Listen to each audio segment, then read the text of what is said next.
안녕하십니까. 이번 시간에는 오리엔탈 드레싱을 만들어 보도록 하겠습니다. 오리엔탈 드레싱은 간장과 통깨를 이용하여 고소하고 짭짤한 맛이 특징인 드레싱이라고 볼 수 있습니다. 오늘 하는 오리엔탈 드레싱은 한식류 샐러드에 가장 잘 어울리고 또는 우리 아시아권에서 많이 사용되고 있는 샐러드류에 가장 많이 사용되는 드레싱이라고 보시면 되겠습니다. 하지만 꼭 한식과 아시아권 샐러드뿐만 아니라 양식풍 샐러드에도 잘 어울리니 응용하셔도 될 것 같습니다. 오리엔탈 드레싱에 사용되는 재료들을 보도록 하겠습니다. 양파, 통깨, 설탕,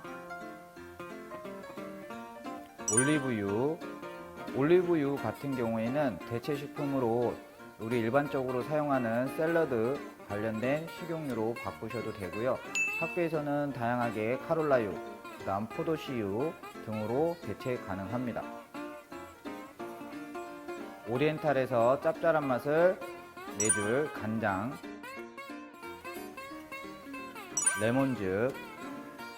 레몬즙 같은 경우에는 식초로 대체 가능하시고 조금 더 맛을 좀 풍미나 이런 것도 올리기 위해서는 이 브랜드명을 좀 얘기하기에는 좀 그렇지만 환만 식초가 좋습니다. 참기름, 마늘, 후추. 우선 통깨를 으깨 주도록 하겠습니다.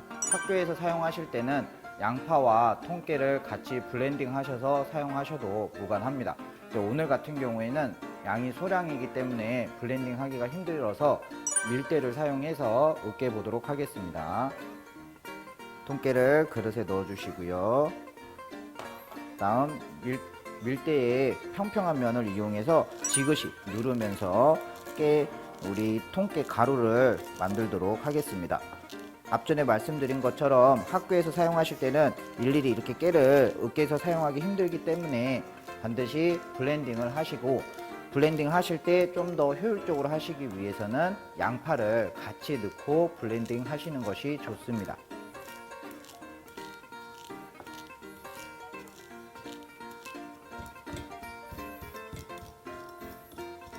자, 블렌딩이 얼추 끝나시면 바로 혼합을 시작을 할 건데요. 통깨에 블렌딩 된 상태는 완전 곱게까지는 안 가르셔도 됩니다. 대략 한 2분의 1에서 한 3분의 1 정도 크기로 분쇄가 되셨다면 사용하셔도 괜찮습니다.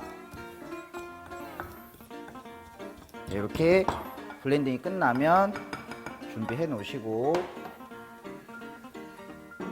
자, 다음으로 우리 드레싱에 사용할 채소류를 손질해 보도록 하겠습니다.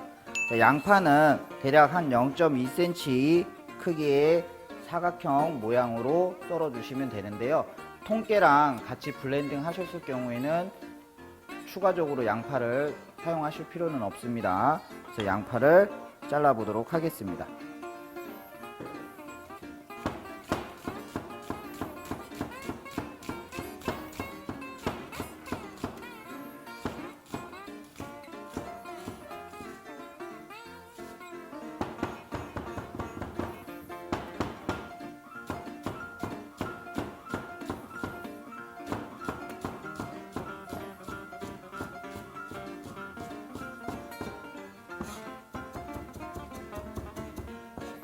이렇게 양파는 작은 크기가 되게끔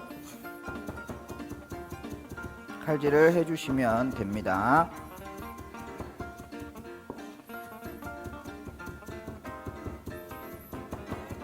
자, 0.2cm 크기로 다져준 양파는 소금물에 담그셔서 사용하셔도 되는데요. 그때 우리 한국 사람의 특징상 좀 매콤하고 칼칼한 맛을 원하시는 분들이 많습니다. 그래서 학생들도 그런 경우가 있기 때문에 이 정도 양파 같은 경우에 이 자체적으로 나오는 매운맛 정도는 크게 너무 매워 이 정도의 느낌이 아니기 때문에 다져서 그냥 바로 사용하셔도 괜찮습니다. 다음은 마늘을 다져 보도록 하겠습니다. 그래서 마늘 뒤쪽에 있는 딱딱한 부분은 반드시 제거를 해 주시고,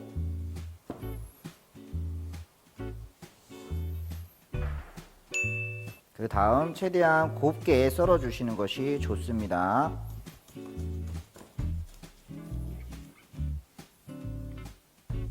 그래서 마늘은 편썰기 또는 채썰기 하셔서 다져서 사용해 주셔야 마늘 특유의 향미를 느끼실 수가 있습니다. 그래서 이때는 우리 시중에 판매되고 있는 다진 마늘을 사용하시는 것보다는 직접 다져서 사용하시는 게 훨씬 더 드레싱의 풍미를 올려준다고 보시면 되겠습니다.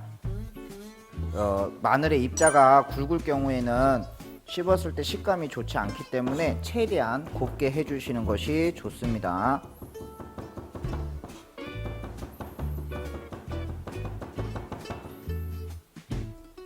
자, 오리엔탈 드레싱에 들어갈 재료들의 손질이 끝났으면 혼합을 해보도록 하겠습니다. 혼합 전에 액체류 성분과 설탕을 먼저 넣고 혼합을 하겠습니다.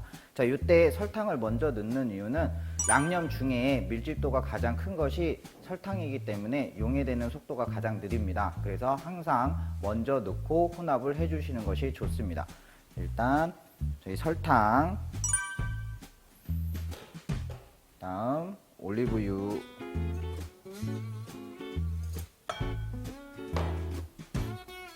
간장, 레몬즙 넣고 섞어주도록 하겠습니다. 자, 이때는 한 방향으로 휘저어 주셔야 유화 속도가 좋아지기 때문에 다양한 방향으로 왼쪽으로 돌리시면 끝날 때까지 왼쪽으로 하시면 됩니다. 하다가 팔 아프다고 오른쪽으로 돌리시면 유화가 잘 안 돼서 우리가 흔히 말하는 분리가 될 수도 있습니다. 그렇기 때문에 항상 한 방향으로 돌려주시면 되겠습니다. 저으시면서 설탕이 한 50% 이상 녹았으면 다음 재료들을 넣도록 하겠습니다. 자, 1차적으로 설탕이 50% 녹았으면 손질해 놓은 양파와 마늘 넣고 다시 한번 섞어 주시면 되겠습니다. 이때는 팔이 아프기 때문에 굳이 빠르게 돌리실 필요는 없고요. 우리 양파와 마늘이 골고루 퍼질 수 있게끔만 저어 주시면 되겠습니다.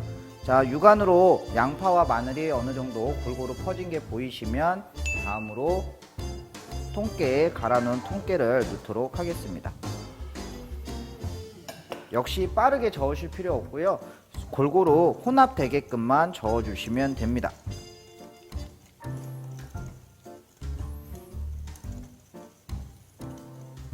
자, 어느 정도 혼합이 되셨으면 후추 넣어주시고 잠깐만 한 5-6번만 휘저어 주신 다음 마지막으로 참기름을 넣도록 하겠습니다. 참기름을 마지막에 넣는 이유는 다른 게 아니라 우리 참기름 하면 가장 먼저 떠오르는 게 고소한 향과 맛이잖아요. 그렇기 때문에 최대한 마지막에 넣어주셔야 휘발되는 양이 적습니다. 그래서 마지막에 참기름을 넣도록 하겠습니다.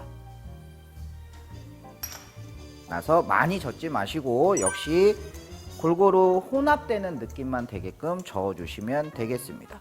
자, 혼합된 상태를 보시면 자칫 오해할 수 있는 게 뭐냐면 우리 한식에 가진 양념이라고 해서 7가지 양념이 있습니다. 그 느낌과 비슷해서 좀 혼동이 올 수도 있습니다. 학교에서도 마찬가지로 기본적으로 한식에 불고기나 이런 한식류 양념을 하실 때 7가지 가진 양념을 하시게 되는데 완성된 혼합된 상태를 보시면 가진 양념과 큰 차이가 없다고 보실 수도 있기 때문에 반드시 만드시고 나서는 네임택을 꼭 해주시고 냉장 보관이나 하셔야지, 안 그러면 자칫 이게 혼용돼서 사용할 수 있기 때문에 그 부분은 좀 주의해 주시는 것이 좋습니다.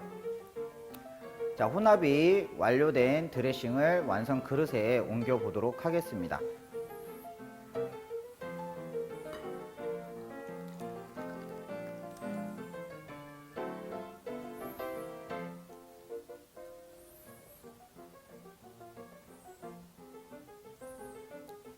우리가 혼합된 드레싱을 그릇에 옮기시거나 하실 때 깨가 벽에 좀 잘 많이 달라붙습니다. 그렇기 때문에 옮기실 때는 마지막에 깨가 달라붙어 있는 부분을 최대한 같이 긁어서 옮겨 주시는 것이 좋습니다.